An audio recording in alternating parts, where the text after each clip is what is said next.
షాద్ నగర్ వైపు ఉన్న మన స్వర్గసీమ వెంచర్లో ప్లాట్లు కొన్న వాళ్ళంతా సంతోషంగా ఉన్నారు. ఒక్కసారి విజిట్ చేయండి.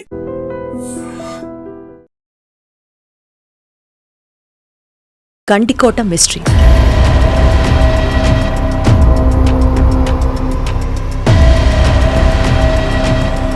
ప్రేమ తప్ప పరువు హత్యల పునాది ఇదేనా?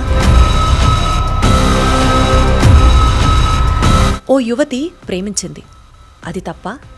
పెద్దవాళ్లు అంగీకరించలేదు, అది న్యాయమా?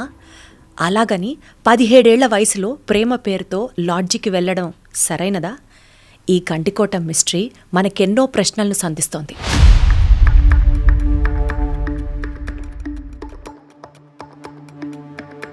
ప్రేమ తప్ప పరువు పేరిట హత్య చేయడమే ఒప్ప అంటే let's watch this special story.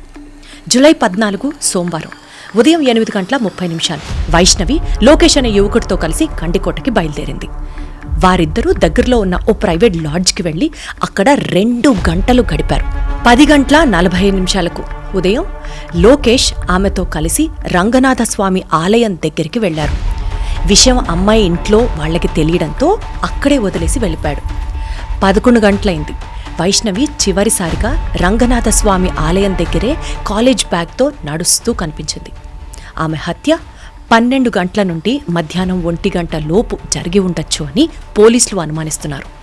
ఆ తర్వాత రోజు ఉదయం ఆమె శవంగా అర్ధనగ్నంగా బయటపడింది. తొలుత లోకేష్ను అనుమానించిన పోలీసులు సీసీటీవీ ఫుటేజ్, సెల్ టవర్ లొకేషన్లు, పోస్ట్ మార్టం రిపోర్ట్ ఆధారంగా అతడు హంతకుడు కాదని నిర్ధారించారు. అలాగే లైంగిక దాడి జరగలేదు అని స్పష్టంగా తెలియజేశారు. ఆమె శరీరంపై బలవంతంగా దుస్తులు తొలగించబడ్డాయి.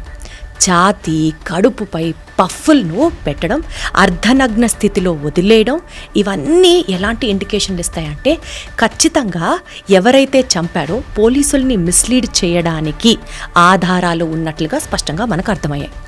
ఇది హత్య మాత్రమే కాదు, ఒక విషాదం, ఒక కుటుంబం గుండె పగిలిన క్షణం. మా పాప సోమవారం పొద్దున 8 గంటలకు కాలేజ్ కని బయలుదేరింది. ఇక్కడే ఇంకొక కొత్త యాంగిల్ వెలుగులోకి వస్తుంది. పోలీసుల దృష్టి ఇప్పుడు పరువు హత్య కోణం అనే వైపు కొనసాగుతోంది. వైష్ణవి కుటుంబ సభ్యులు, ముఖ్యంగా సోదరులు బ్రహ్మయ్య, కొండయ్య, ఆమె ప్రేమ వ్యవహారం వల్ల ఇంటి పరువు దెబ్బతింటుంది అనే ఒక ఉద్దేశంతో ఆ ఘాతుకానికి పాల్పడినట్లుగా అనుమానాలు కూడా వ్యక్తమవుతున్నాయి. వీరిద్దరిని వేర్వేరు ప్రాంతాల్లో పెట్టి పోలీసులు విచారిస్తున్నారు. మనకున్నటువంటి అత్యుత్సాహంతో పోలీసులు చేస్తున్నటువంటి ఈ ఇంటరాగేషన్ని దయచేసి ఇలా జరుగుండొచ్చు, అలా జరుగుండొచ్చు అని చెప్పి let us not draw any conclusions. పోలీసులు తగిన సమయం తీసుకొని ఈ కేసుని ఛేదించాలని మనస్ఫూర్తిగా కోరుకుందాం.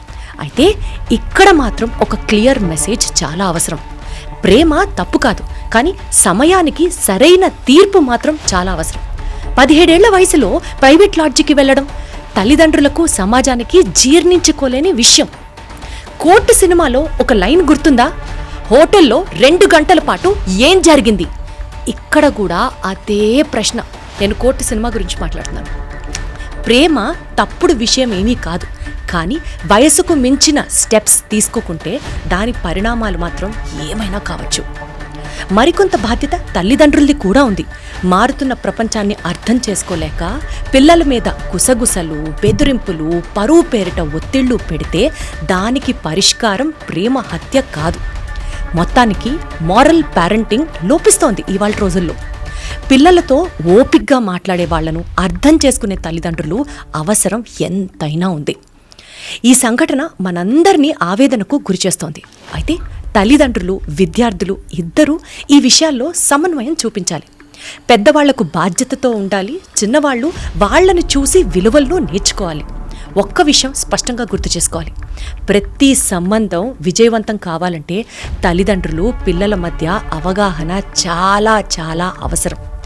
గండికోట యువతి మర్డర్ కేసు అప్డేట్కి సంబంధించి 10 రోజుల క్రితం జరిగిన గండికోట బాలిక హత్య కేసులో ఇప్పటికీ మిస్టరీ వీడలేదు. హంతకులెవరో పోలీసులు తేల్చలేకపోతున్నారు. లోకేష్ హంతకుడు కాదని నిర్ధారణకు వచ్చినా అసలు హంతకులు ఎవరు అన్న విషయంపై పోలీసులు క్లూలెస్గా మారారు. మధ్యాహ్నం 12 నుంచి 1 గంట మధ్య సమయంలో జరిగిన హత్యకు సంబంధించి తల్లిదండ్రుల పాత్ర ఉందా అన్నది కూడా ఇంకా తెలియలేదు. ప్రధానంగా పరువు హత్య కోణంలో దర్యాప్తు జరుగుతోంది. బాలిక సోదరులైన బ్రహ్మయ్య, కొండయ్యలపై పోలీసులు ప్రత్యేక దృష్టి సారించారు. వారిని వేర్వేరు ప్రాంతాల్లో పిచ్చి విచారిస్తున్నారు. ఈ కేసు కడప జిల్లాలో తీవ్ర సంచలనం సృష్టించింది. బాలికపై లైంగిక దాడి జరగకుండా హత్య చేయడమే పలు అనుమానాలకు దారిస్తోంది. సాంకేతిక ఆధారాల ద్వారా cell phone tower data, CCTV footage ఆధారంగా విచారణ ముమ్మరంగా కొనసాగుతోంది. 1-2 రోజుల్లో నిజాలు వెలుగులోకొచ్చే అవకాశం ఎంతైనా ఉంది, అవకాశం ఉంది. అయితే ఫైనల్గా నేను చెప్పేది మాత్రం ఒకటే, ఇది ఒక కుటుంబం విచ్ఛిన్నమైన దృశ్యం, ఒక అమ్మాయి విషాద గాథ. ఆమెకు న్యాయం జరగాలి. ఈ కేసుకు పోలీసులు లాజికల్ కంక్లూజన్ ఇవ్వాలని మనస్ఫూర్తిగా కోరుకుంటున్నాను. నేను మీ host Deepthi. Until justice speaks.